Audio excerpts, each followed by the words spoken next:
Today, I'm going to show you how to create responsive behaviors in Wix Studio. This is a fantastic feature that lets you control how elements adapt and respond across different screen sizes, ensuring your website looks polished and professional on any device.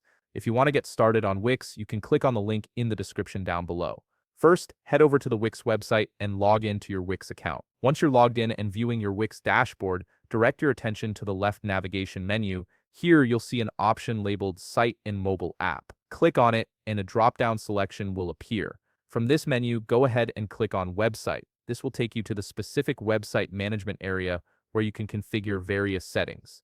Now that you're in the website settings, take a moment to confirm that this is indeed the website you want to work on. It's always a good idea to double-check before making changes, especially if you manage multiple sites. You want to ensure you're adding responsive behaviors to the correct project. Once you've verified you're on the right website, locate the Edit Site button. You'll typically find this at the top part of your screen, usually beside a pen icon. This button is your gateway to the full website editor where all the design magic happens.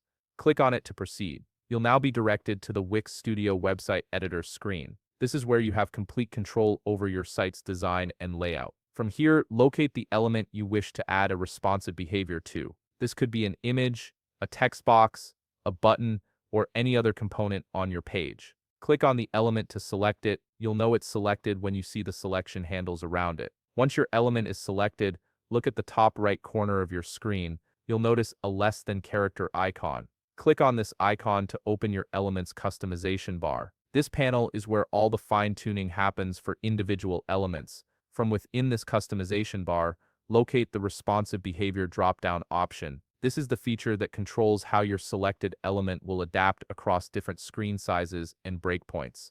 Click on the responsive behavior drop-down to reveal all available options. Here's where it gets interesting. Hover over each option to see a live preview of how your element will respond. You'll notice different behaviors like stretch, float, or fixed positioning, each offering unique ways for your element to adapt. This visual preview makes it easy to see exactly what each behavior does before committing to it. Select the behavior that best suits your design needs, and that's it. You've successfully created a responsive behavior for your element. You can repeat this exact process for each element on your website to fully utilize this feature and ensure every part of your site responds beautifully across all devices. If you found this video helpful, please leave a like, subscribe, and see you in the next video.